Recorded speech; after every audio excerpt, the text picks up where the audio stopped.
الحمد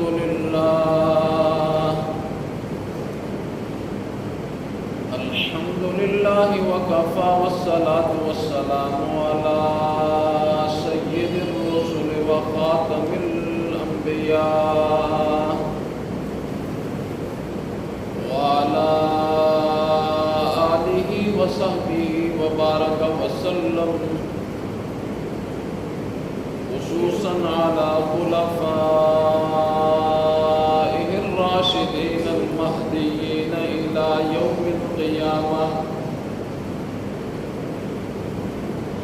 أما بعد، فأعوذ بالله من الشيطان الرجيم. بسم الله الرحمن الرحيم. يا أيها الذين آمنوا عليكم أنفسكم لا يضركم من ضل إذا اهتديتم إلى الله مرجعكم جميعا فينبئكم بما كنتم تعملون. صدق الله العظيم وصدق رسوله النبي الكريم، ونحن على ذلك لمن الشاهدين والشاكرين، والحمد لله رب العالمين.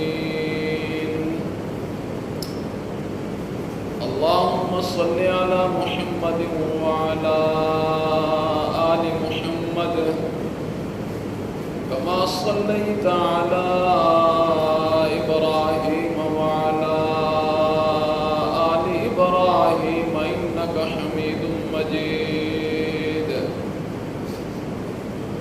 اللهم بارك على محمد وعلى آل محمد كما باركت على إبراهيم وعلى آل إبراهيم إنك حميد مجيد. رب اشرح لي صدري ويسر لي أمري واحلل عقدة من لساني يفقهوا قولي. رب زدني علما رب زدني علما رب زدني علما.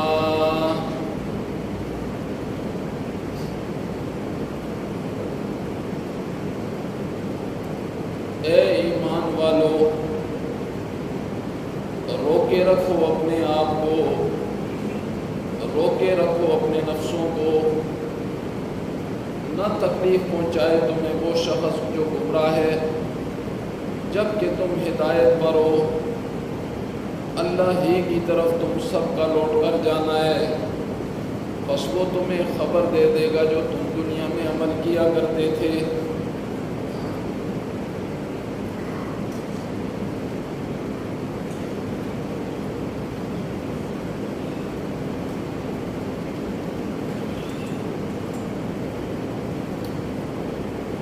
سورہ مائدہ کی ایک آیت تلاوت کی ہے. اللہ رب العزت کی بارگاہ میں انتہائی عجز و انکساری کے ساتھ استدعا ہے کہ اللہ رب العزت اس آیت کے مطابق کما حقہ گفتگو کرنے کی توفیق نصیب فرمائے.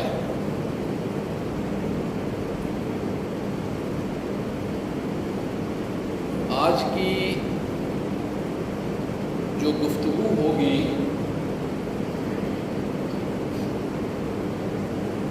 اس کا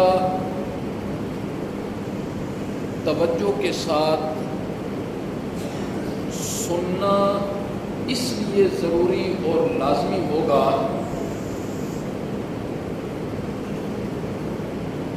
کہ امام الانبیاء حضرت سیدنا محمد الرسول اللہ صلی اللہ علیہ وسلم نے فتنوں کے متعلق بہت ساری چیزیں ارشاد فرمائیں. ان فتنوں سے بچنے کے لیے کچھ نسخے امام الانبیاء نے بتائے. آج کی جو تقریر کا مین اور بنیادی مضمون ہوگا وہ یہ ہوگا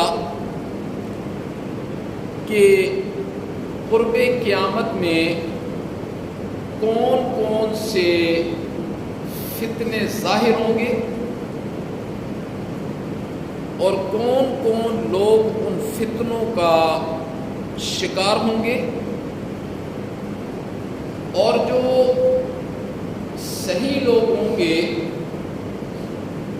انہیں ان فتنوں سے اپنے آپ کو کیسے بچانا ہے. بس اس بات پر پوری گفتگو ہوگی. اس سے ذرا آپ نے توجہ سے سماعت فرمانا ہے. امام الانبیاء خاتم النبیین حضرت سیدنا محمد الرسول اللہ صلی اللہ علیہ وسلم کی ایک حدیث ہے. آپ نے ارشاد فرمایا کہ جب تو دیکھے لوگ بخل کو اپنا رہے ہیں. امام الانبیاء نے ارشاد فرمایا جب تو دیکھے کہ لوگ، اس حدیث میں 4 چیزیں بیان کی ہیں اور یہ چاروں چیزیں بڑی توجہ کے ساتھ سننی ہے. امام الانبیاء نے فرمایا کہ جب تو دیکھے کہ لوگ بخل کو اختیار کر رہے ہیں. نمبر 2، آپ نے فرمایا کہ جب تو دیکھے لوگ اپنی نفسانی خواہشات پر عمل کر رہے ہیں. نمبر 3، آپ نے ارشاد فرمایا کہ جب تو دیکھے لوگ دنیا کو آخرت پر ترجیح دے رہے ہیں. پہلی بات کیا ہے؟ جب تو دیکھے کہ لوگ بخل کو اپنا رہے ہیں، جب تو دیکھے کہ لوگ اپنی نفسانی خواہشات پر عمل کر رہے ہیں، جب تو دیکھے کہ لوگ دنیا کی زندگی کو ترجیح دے رہے ہیں، اور جب تو دیکھے کہ صاحب رائے اپنی رائے پر گھمنڈ کر رہا ہے. صاحب رائے اپنی رائے پر گھمنڈ کر رہا ہے. مجھے تو یہ چیز سمجھ آ رہی ہے جی اس آیت سے اور اس حدیث سے، یا کوئی بھی اپنی رائے پر کوئی بندہ گھمنڈ کر رہا ہے. امام الانبیاء نے فرمایا اس وقت تم کیا کرو؟ لوگوں کو چھوڑ دو. بس اس وقت لوگوں کو چھوڑ دو اور کسی کونے کھدرے میں بیٹھ کر صرف اور صرف اپنا ایمان بچاؤ. یہ 4 چیزیں سمجھ آ گئی ہیں. کوئی بندہ بخل کو اپنائے، نفسانی خواہشات پر عمل کرنا شروع کر دے اور دنیا کو ترجیح دے. امام الانبیاء نے کیا ارشاد فرمایا؟ دنیا کو ترجیح دے اور اپنی رائے پر گھمنڈ کرے، اس وقت لوگوں کو چھوڑ دو. یہ حدیث ہے، یہ اجمال ہے اس کے اندر. اب اس حدیث کی میں تھوڑی سی تشریح کروں گا، تھوڑا سا ان باتوں کو کھولوں گا. انہیں ذرا آپ نے توجہ کے ساتھ سننا ہے. انشاءاللہ العزیز میری کوشش ہوگی کہ میں باتوں کو آپ کے دل و دماغ میں اتار دوں. بس آپ ہی میرے مخاطبین ہیں جو آخر تک میری گفتگو کو سنیں گے اور جنہیں گفتگو سننے کا کچھ فائدہ بھی ہوگا. انشاءاللہ العزیز اگر آپ کی توجہ رہی تو اللہ رب العزت سے دعا ہے کہ اللہ موت کے دم تک ان باتوں کو یاد رکھ کے ان فتنوں سے ہمیں بچنے کی توفیق نصیب فرمائے. دیکھیے امام الانبیاء حضرت سیدنا محمد رسول اللہ صلی اللہ علیہ وسلم کسی ایک قوم اور علاقے کے نبی نہیں ہیں. پہلے کیا ہوتا تھا؟ ہر نبی کسی قوم کے لیے آتے تھے, کسی علاقے کے لیے آتے تھے, اور ان کی نبوت صرف زندگی تک ہوتی تھی. جس وقت نبی دنیا سے رخصت ہو جاتے تھے ساتھ ہی ان کی نبوت ختم ہو جاتی تھی, اور اس کے بعد اللہ رب العزت ان کی جگہ کسی اور پیغمبر اور نبی کو بھیج دیا کرتے تھے. لیکن امام الانبیاء کو جب اللہ رب العزت نے نبوت سے سرفراز فرمایا تو اللہ رب العزت نے کیا ارشاد فرمایا؟ وَمَا أَرْسَلْنَاكَ إِلَّا كَافَّةً لِلنَّاسِ بَشِيرًا وَنَذِيرًا. میرا پیغمبر آپ کسی علاقے کے پیغمبر نہیں ہیں, آپ کسی آپ خاص قوم کے پیغمبر نہیں ہیں, بلکہ مشرق, مغرب, شمال اور جنوب کے اندر جتنے انسانوں نے قیامت کی صبح تک آنا ہے, جتنے جنات نے آنا ہے اور جتنے فرشتے موجود ہیں, آپ کائنات کی ہر چیز کے لیے پیغمبر اور نبی ہیں. وَمَا أَرْسَلْنَاكَ إِلَّا كَافَّةً لِلنَّاسِ بَشِيرًا وَنَذِيرًا وَلَٰكِنَّ رَسُولَ اللَّهِ وَخَاتَمَ النَّبِيِّينَ. آپ اللہ کے آخری پیغمبر ہیں, خاتم مہر, جس کاغذ پر مہر لگ جاتی ہے بس وہ آخری فیصلہ ہوتا ہے. اب یہ کاغذ مہر شدہ ہے, خاتم ہے. آپ نے ارشاد فرمایا انا خاتم النبیین لا نبی بعدی, میں آخری نبی ہوں, اب قیامت کی صبح تک کسی نبی نے نہیں آنا. تو یاد رکھنا رسول اللہ صلی اللہ علیہ وسلم کی تعلیمات کے دو پہلو ہیں. کتنے پہلو ہیں؟ رسول اللہ کی تعلیمات کے دو پہلو ہیں. پہلا پہلو ہے تشریع, شریعت.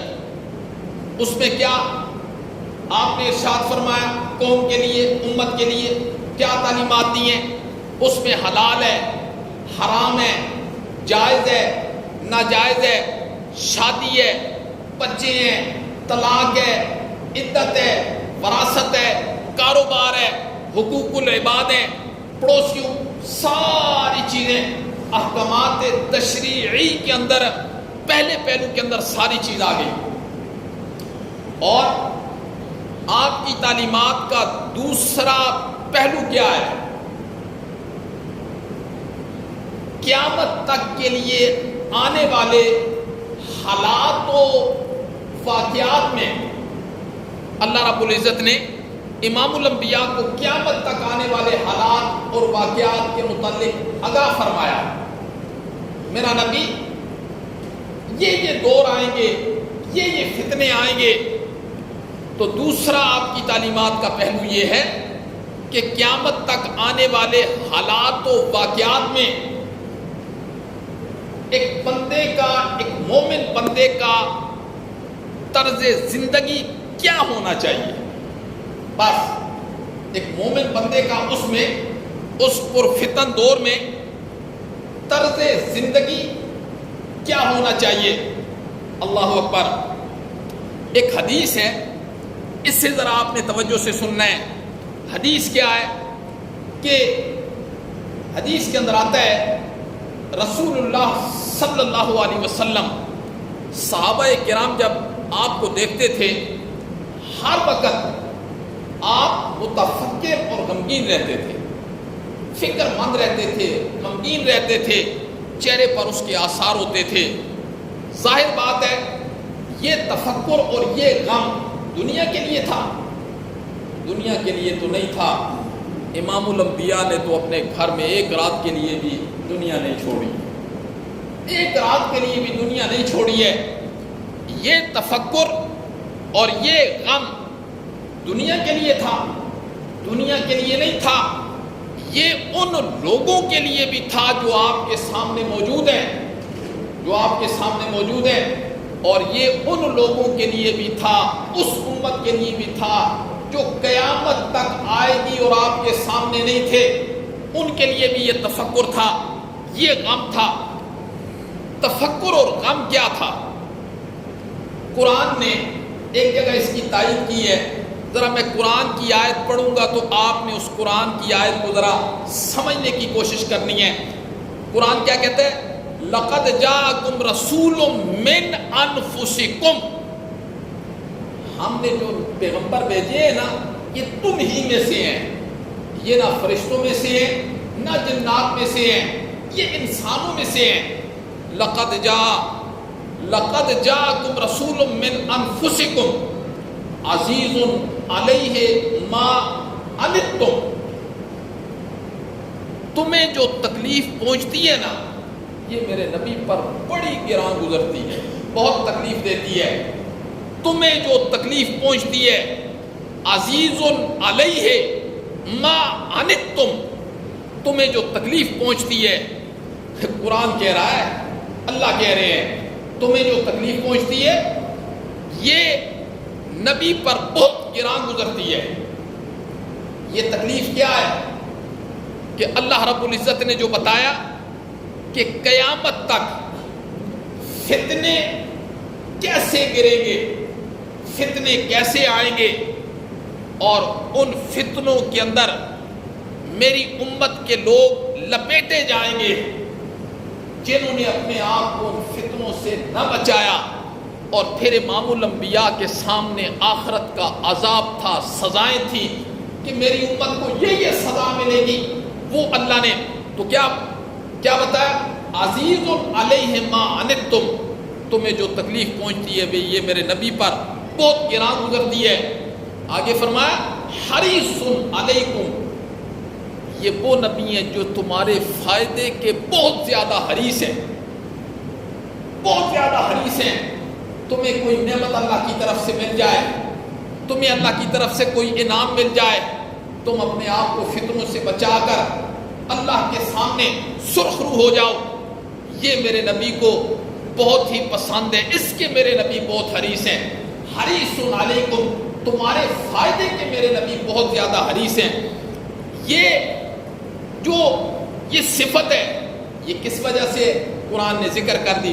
فرمایا بالمؤمنین رؤوف الرحیم، مومنوں کے لیے بہت زیادہ حریص ہیں۔ کیوں؟ اس لیے کہ آپ شفیق بہت زیادہ ہیں اور رحیم بہت زیادہ ہیں، اپنی امت کے متعلق بہت زیادہ شفیق ہیں، بہت زیادہ حریص ہیں۔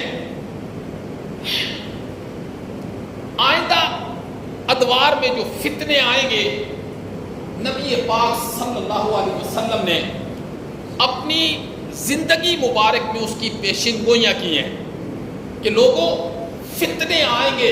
اللہ اکبر، جب میں بیان کروں گا نا ابھی کہ شروع کروں گا فتنے، مجھ سمیت ہر بندے نے سوچنا ہے آیا یہ وہی وقت ہے یا اس کے بعد بھی کوئی وقت اور آنے والا ہے؟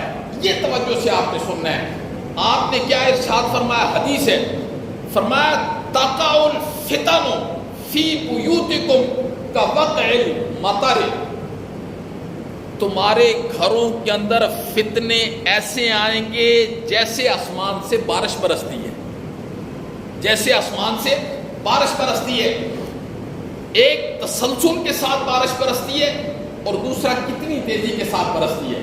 یعنی فتنوں کو جو تشبیہ دی ہے امام الانبیاء نے وہ کس کے ساتھ دی ہے؟ بارش کے ساتھ، کہ بارش کتنے تسلسل کے ساتھ بہتی ہے اور کتنی تیزی کے ساتھ بہتی ہے۔ امام الانبیاء نے فرمایا تقع الفتن فی بیوتکم کوقع المطر، فتنے اتنی تیزی سے آئیں گے جیسے تسلسل سے بارش اور تیزی کے ساتھ بارش برستی ہے۔ بارش کتنی تیز اور تسلسل کے ساتھ آتی ہے، فرمایا ایسے آئیں گے۔ اور آگے کیا فرمایا؟ فرمایا ستکون فتن کا قطع اللیل مظلم میں، فرمایا ان قریب فتنے رات کی تاریکی کی طرح ہوں گے۔ رات کی تاریکی کون سی ہوتی ہے؟ کون سی راتوں میں تاریکی ہوتی ہے؟ جن راتوں میں چاند نہیں ہوتا، جن راتوں میں چاند نہیں ہوتا۔ آپ تو شہروں میں رہتے ہیں جی، آپ کو اتنا احساس نہیں ہو سکتا۔ آپ اگر چلے جائیں نا باہر، شہروں سے باہر دیہاتوں میں، اور جن راتوں میں چاند نہیں ہوتا، اس قدر گھٹا ٹوپ اندھیرے ہوتے ہیں جگہوں پر، بندے کو کوئی پتہ نہیں چلتا کہ رستہ ادھر ہے یا ادھر ہے۔ اب یہ جو امام الانبیاء نے فرمایا فتنے اتنی تیزی سے آئیں گے جیسے بارش تسلسل سے برستی ہے، اور فرمایا ان قریب وہ فتنے تاریک رات کے اندھیروں کی طرح ہوں گے۔ کیا مطلب ہے اس حدیث کا؟ اس حدیث کا مطلب یہ ہے کہ اتنے فتنے آ جائیں گے جیسے اندھیرے کے اندر بندہ کھڑا ہوتا ہے نا، اسے کوئی پتہ نہیں چلتا کہ میں نے ادھر جانا ہے کہ ادھر جانا ہے۔ فرمایا اتنا پرفتن دور ہوگا، حق اور باطل اتنے خلط ملط ہو جائیں گے، کسی کو کوئی پتہ نہیں ہوگا کہ حق کیا ہے اور باطل کیا ہے، میں کس کی طرف جاؤں، حق کیا ہے اور باطل کیا ہے، کوئی کیا کہتا ہے اور کوئی کیا کہتا ہے، اس کے پاس جاؤ تو وہ یہ بات کرتا ہے، اس کے پاس جاؤ تو وہ یہ بات کرتا ہے۔ امام الانبیاء نے 14 صدیاں پہلے یہ ساری بات کی وضاحت کر دی کہ لوگ حق اور باطل کے اندر اتنے پریشان حال ہو جائیں گے جیسے گھٹا ٹوپ اندھیروں میں بندہ کھڑا ہوتا ہے، اسے کوئی پتہ نہیں ہوتا کہ میں کدھر جاؤں، کوئی پتہ نہیں ہوتا۔ امام الانبیاء نے فرمایا ایسا فتنے کا وقت آ جائے گا، ایسا فتنے کا وقت آ جائے گا، حق اور باطل ایسے خلط ملط ہو جائیں گے کہ کسی کو کوئی سمجھ نہیں آئے گی کہ سچا کون ہے اور جھوٹا کون ہے، میں کس طرف جاؤں اور کس طرف نہ جاؤں۔ اللہ اکبر۔ اور فتنے کا لغوی معنی کیا ہے؟ امتحان، آزمائش۔ یہ اللہ کی طرف سے بہت بڑا امتحان ہوگا، بہت بڑی آزمائش ہوگی۔ اور اس کا اصطلاحی معنی کیا ہے؟ اصطلاحی معنی یہ کہ کسی وقت میں ایسی صورتحال پیدا ہو جائے کہ بندے کو حق اور باطل کے درمیان کوئی فرق نظر نہ آتا ہو، کوئی تمیز ہی نہ ہو کہ حق کیا ہے اور باطل کیا ہے۔ پھر امام الانبیاء نے، یہ تو میں نے فتنے کا اصطلاحی معنی بتا دیا، لغوی معنی بتا دیا، امام الانبیاء نے اس پر فتن دور کی کچھ علامات بیان کی ہیں۔ فرمایا لوگوں جب یہ علامات ظاہر ہو جائے نا، سمجھ جاؤ کہ فتنے اسی بارش کی طرح برسنے شروع ہو گئے ہیں۔ فتنے، آپ نے پر فتن دور کی علامات جب بتانی شروع کی تو سب سے پہلے شروعات آپ نے اپنے شہر سے کی، آپ نے اپنے شہر مکہ سے کی۔ اللہ اکبر۔ آپ نے فرمایا لوگوں جب مکہ المکرمہ کے پیٹ کو چاک کر دیا جائے گا، مکہ المکرمہ کے پیٹ کو چاک کر دیا جائے گا، اور مکہ المکرمہ میں نہروں کی طرح راستے بن جائیں گے، نہروں کی طرح راستے بن جائیں گے، اور مکہ المکرمہ کی بلڈنگیں ان کے پہاڑوں سے اونچی ہو جائیں گی، سمجھ جاؤ کہ فتنے برسنے شروع ہو گئے۔ کئی عرصے تک اس بات کی سمجھ علماء کو بھی نہیں آتی تھی کہ مکہ المکرمہ کے پیٹ چاک کرنے کا کیا مطلب ہے، نہیں سمجھ آتی تھی۔ بڑے بڑے محدثین نے تبصرے کیے، لیکن آج جو لوگ جاتے ہیں نا مکہ میں، وہ پہاڑوں کی سرنگ کو دیکھتے ہیں نا، سرنگوں کو دیکھتے ہیں تو نبی پاک صلی اللہ علیہ وسلم کی 1500 سالہ پہلے یہ بات کتنے زبردست انداز سے سمجھ آتی ہے۔ ایسی مشینری ہے کہ جو پہاڑ کے ساتھ لگاتے ہیں نا، پہاڑ کو سرما بنا کے رکھ دیتی ہے، کتنی لمبی لمبی سرنگیں۔ تو یہ کیا ہے؟ جب مکہ المکرمہ کے پیٹ کو چاک کر دیا جائے گا، اور جب مکہ المکرمہ کے راستے نہروں کی طرح ہو جائیں گے۔ یہ بھی بات 13 صدیوں تک، 12 صدیوں تک، 10 صدیوں تک سمجھ نہیں آتی تھی۔ علماء نے لکھا ہو سکتا ہے یہ نہریں جاری ہو جائیں، لیکن آج مکہ المکرمہ کے اندر جو روڈیں بنی ہوئی ہیں نا، جو روڈیں ہر بندہ ان کو کوئی ادھر سے جا رہی ہے، کوئی ادھر سے جا رہی ہے، کوئی ادھر سے جا رہی ہے، بندہ حیران رہ جاتا ہے۔ جو بندہ واقف نہ ہو وہ تو کہیں سے کہیں نکل جاتا ہے، جس طرح نہریں چل رہی ہوتی ہیں۔ اللہ اکبر، نہریں بھی آپ نے شاید دیکھی ہے نہیں، پہاڑی علاقے میں جب بندہ جاتا ہے تو اللہ اکبر ایک خوبصورت منظر ہوتا ہے پگڈنڈیوں کا، کوئی پانی ادھر سے آ رہا ہے، کوئی ادھر سے آ رہا ہے، کوئی ادھر سے آ رہا ہے، بڑا عجیب سا منظر ہوتا ہے۔ بالکل آج مکہ المکرمہ میں راستوں کا وہ منظر ہے، کس طرح کشادہ اور گھنی روڈیں بنا دی گئی ہیں جیسے نہریں جاری ہوتی ہیں۔ تو امام الانبیاء نے فرمایا جب مکہ کے شہر میں نہروں کی طرح راستے بن جائیں گے اور جب مکہ شہر کی بلڈنگیں اس کے پہاڑوں سے اونچی ہو جائیں گی، سمجھ جاؤ کہ پرفتن دور آ گیا ہے۔ آج یہ ساری باتیں پوری ہو گئی کہ نہیں ہوگی؟ آج مکہ کے پہاڑوں کے پیٹ کو کیسے چاک کیا گیا ہے، وہاں راستے آپ کے سامنے، جو لوگ وہاں گئے ہیں، پھر وہاں کی بلڈنگیں دیکھیں، ہر بندہ دوسرے سے اونچی بلڈنگ بنانے کی کوشش کر رہا ہے۔ تو امام الانبیاء نے سب سے پہلے پرفتن دور کی علامات ذکر کرتے ہوئے فرمایا، اور پھر ایک حدیث ہے حضرت ابو حذیفہ رضی اللہ تعالیٰ عنہ سے روایت ہے، آپ صلی اللہ علیہ وسلم نے فرمایا جب قرب قیامت کے قریب جب یہ علامتیں ہوں گی نا تو سمجھ جاؤ پرفتن دور ہے، پرفتن دور ہے۔ اب یہاں بہت سی چیزیں ہیں جو آپ نے ابھی سننی ہے، جو امام الانبیاء نے فرمایا سمجھ جانا یہ پرفتن دور ہے۔ اس میں سب سے پہلی چیز امام الانبیاء نے کیا ارشاد فرمائی؟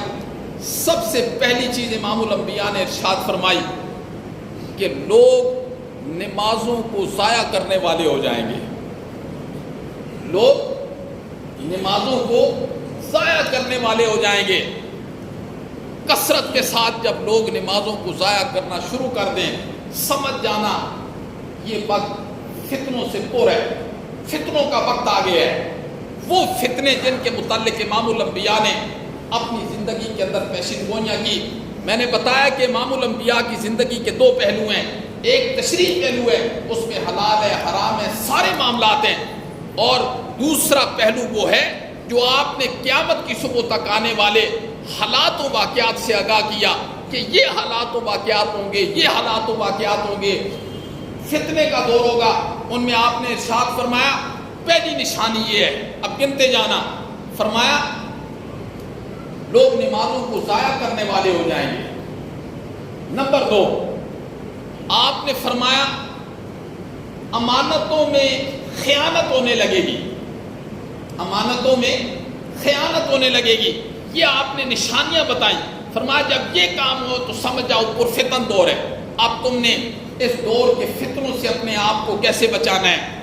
نمبر 1، لوگ نمازوں کو ضائع کرنے والے ہو جائیں گے۔ نمبر 2، امانتوں میں خیانت ہونے لگے گی۔ نمبر 3، لوگ سود کھانا شروع کر دیں گے۔ آپ نے دیکھنا ہے کہ اس دور کے اندر کوئی چیز باقی ہے کہ نہیں ہے، یا ساری پوری ہو گئی ہیں۔ نمازوں کو ضائع کرنے والے ہوں گے، امانتوں میں خیانت کرنے والے ہوں گے، اور سود کھانے والے ہوں گے، اور نمبر 4، جھوٹ کو حلال سمجھنے والے ہوں گے، جھوٹ کو حلال۔ آج تو اس دور کے اندر جھوٹ بولنے کی ٹریننگ دی جاتی ہے، جھوٹ بولنے کی۔ کمپنیاں بڑی بڑی پروڈکٹ بیچتی ہیں، پھر وہ کہتے ہیں آپ نے لوگوں کو یہ بتانا ہے اس کی یہ خاصیت ہے، یہ خاصیت ہے، یہ خصوصیات ہے، یہ خصوصیات ہے، جبکہ اس میں ہوتی نہیں۔ یہ کیا ہے؟ جھوٹ بولنے کی ٹریننگ دی جاتی ہے۔ آپ نے فرمایا جھوٹ کو حلال سمجھا جائے گا۔ اور نمبر 5، آپ نے فرمایا لوگ اونچی اونچی بلڈنگیں بنانی شروع کر دیں گے، اونچی اونچی بلڈنگیں بنانی شروع کر دیں گے۔ آج دنیا کے اندر کتنی اونچی اونچی بلڈنگیں بنا رہے ہیں۔ فرمایا سمجھ جانا یہ دور پرفتن دور ہے۔ اور پھر نمبر 6، آپ نے فرمایا لوگ اپنے دین کو بیچنے لگ جائیں گے۔ دین بیچنے کا کیا مطلب ہے؟ دیکھو دین صرف مولوی کے لیے نہیں ہے، دین ہر مسلمان کے لیے۔ دین بیچنے کا کیا مطلب ہے؟ دین بیچنے کا یہ ایک مثال سمجھانے کے لیے آپ کو دے رہا ہوں، باقی آپ نے اس مثال کو سامنے رکھ کر دین بیچنے کا مطلب یہ ہے، ایک دکان ہے، مثال کے طور پر کپڑے کی دکان ہے، ایک گاہک آیا، اس نے کہا مجھے کپڑا چاہیے، تو مالک نے کپڑا بتایا، اس نے کہا نہیں یہ مجھے 200 روپے میٹر دے دو، ایک مثال دے رہا ہوں، اس نے کہا نہیں 250 تو یہ مجھے پڑا ہے، 250 روپے یہ مجھے پڑا ہے، حالانکہ اسے 180 روپے پڑا ہے، ایک مثال کے طور پر وہ کہہ رہا ہے 250 روپے کا تو مجھے پڑا ہے۔ اب وہ کام خاموش ہو جاتا ہے کہ 250 کا اگر اس کو پڑا ہے تو یہ کیسے مجھے 200 کا دے دے گا؟ پھر کاغذ ظاہر آگے جائے گا، یہ اس نے کیا کر دیا، یہ کہہ کر اس نے اپنا دین بیچ دیا۔ اور دین کس کے لیے بیچا؟ دنیا کے لیے بیچا۔ ہاں وہ یہ کہہ دیتا کہ بھائی جان میرے بارے میں نہیں ہے، آپ نے 250 کا لینا ہے تو ٹھیک ہے ورنہ چلے جاؤ، لیکن اس نے جھوٹ بولا کہ چیز اس کو اگر 150 کی پڑی ہے، وہ کہتا ہے مجھے 250 کی پڑی ہے، پھر اس سے بھی آگے دیتے ہیں، تو یہ کیا ہو جاتا ہے؟ دین کو بیچنا۔ امام الانبیاء نے فرمایا جب لوگ دنیا کے لیے دین کو بیچنا شروع کر دیں سمجھ جاؤ پرفتن دور ہے۔ اور نمبر 7 قطع رحمی لوگ کرنے لگ جائیں گے۔ آج تو سکا بھائی سکے بھائی کو دیکھنے کے لیے تیار نہیں ہے۔ آج بھائی کا سب سے بڑا دشمن بھائی ہوتا ہے، قطع رحمی، قطع تعلقی۔ فرمایا سمجھ جانا پرفتن دور ہے۔ نمبر 8 امام الانبیاء نے فرمایا انصاف نایاب ہو جائے گا، انصاف نایاب ہو جائے گا۔ آج انصاف نایاب نہیں ہے، فرمایا سمجھ جانا پرفتن دور ہے۔ اور نمبر 9 جھوٹ سچ بن جائے گا، جھوٹ کیا ہو جائے گا؟ سچ بن جائے گا، لوگ اسے سچا تصور کریں گے۔ اور نمبر 10 امام الانبیاء نے فرمایا ریشم کا لباس عام ہو جائے گا، جبکہ مردوں کے لیے حرام ہے لیکن وہ ریشم کے لباس کو عام پہننے لگیں گے۔ آپ نے فرمایا سمجھ جانا یہ پرفتن وقت ہے، پرفتن دور ہے۔ نمبر 11 آپ نے فرمایا ظلم عام ہو جائے گا۔ تشریح کا وقت نہیں ہے، صرف نشاندہی کروں گا۔ آپ نے فرمایا ظلم عام ہو جائے گا۔ آج اس معاشرے میں کس قدر ظلم ہے۔ پھر آپ نے فرمایا طلاقوں کی کثرت ہو جائے گی، طلاق دینے کی کثرت ہو جائے گی۔ نیٹ پر دیکھنا جی 2023 میں لاہور میں کتنی طلاقیں ہوئی ہیں، کراچی میں کتنی طلاقیں ہوئی ہیں، اسلام آباد میں، ہر شہر کی طلاق کی ریشو پتہ چل جائے گی آپ کو۔ آپ نے فرمایا طلاق دینے کی کثرت ہو جائے گی۔ اور نمبر 13 آپ نے فرمایا اچانک اموات ہونے لگ جائیں گی۔ آپ نے کہتے ابھی میرے ساتھ تھا، ابھی مر گیا، رات کو میرے ساتھ تھا، صبح اطلاع ہوتی ہے مر گیا۔ اچانک اموات بہت زیادہ ہو جائے گی۔ آپ نے فرمایا سمجھ جانا پرفتن۔ پھر آپ نے فرمایا ایسا وقت آ جائے گا لوگ خائن کو، خیانت کرنے والے کو امانت دار کہیں گے اور امانت دار کو خائن کہہ دیں گے۔ کیا؟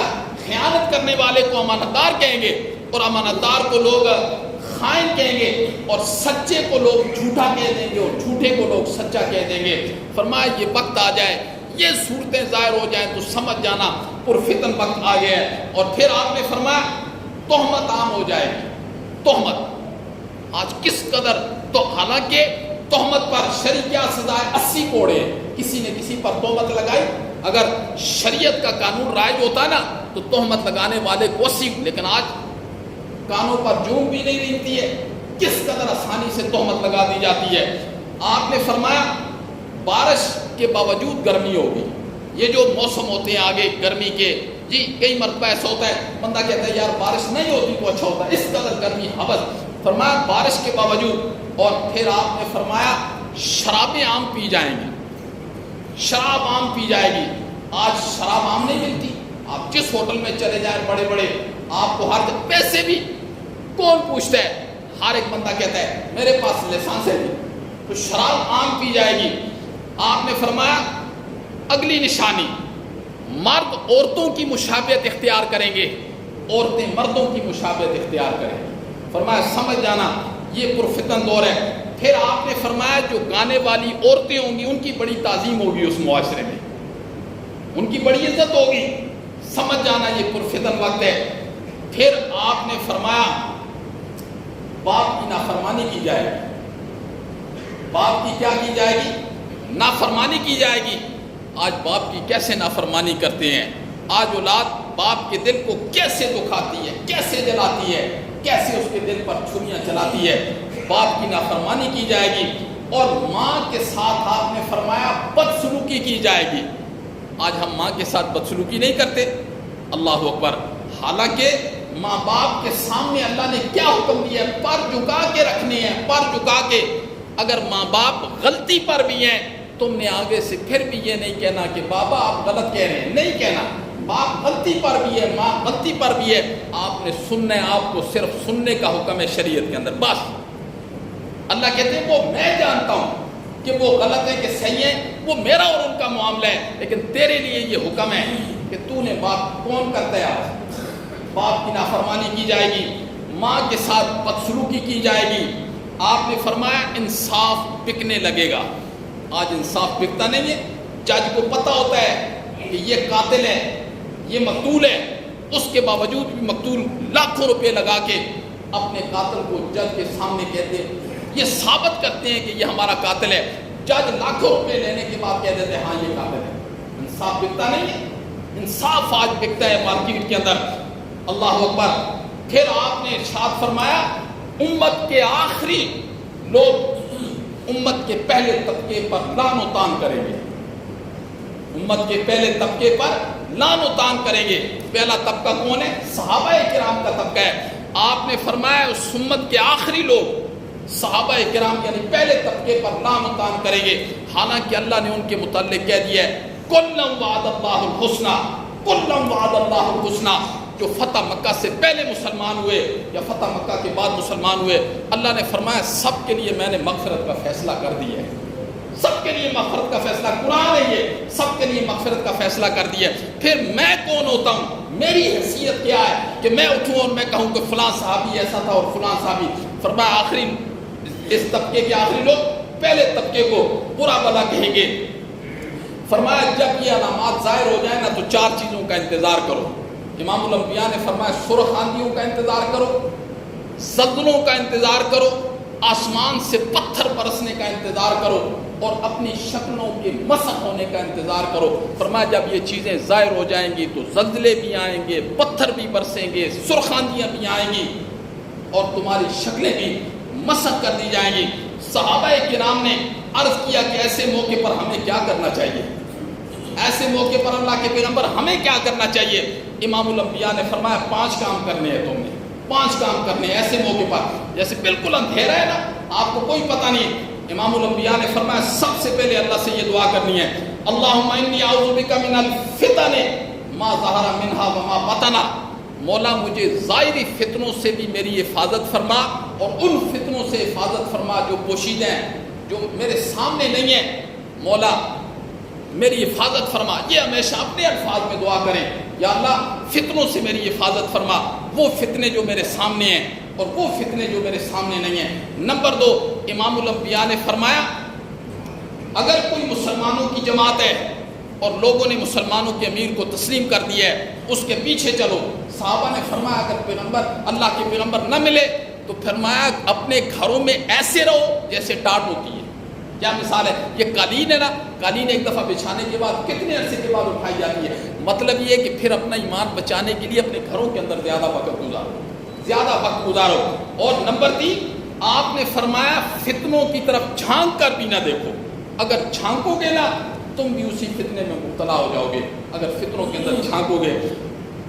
پھر امام الانبیاء نے ارشاد فرمایا اللہ اکبر, یہ جو قرآن کی آیت ہے نا یہ بتا رہی ہے یا ایھا الذین آمنوا, اے ایمان والو, علیکم انفسکم, تم اپنے نفسوں کو لازم پکڑو. کیا مطلب ہے لازم پکڑنے کا؟ مطلب یہ کہ کسی کونے کھدرے میں بیٹھ جاؤ, اللہ لا یضرکم من ضل, تاکہ نہ تکلیف دے تمہیں وہ شخص جو گمراہ ہے, اذا اہتدیتم, جب کہ تم ہدایت پر ہو, تمہیں گمراہ نہ کر سکے.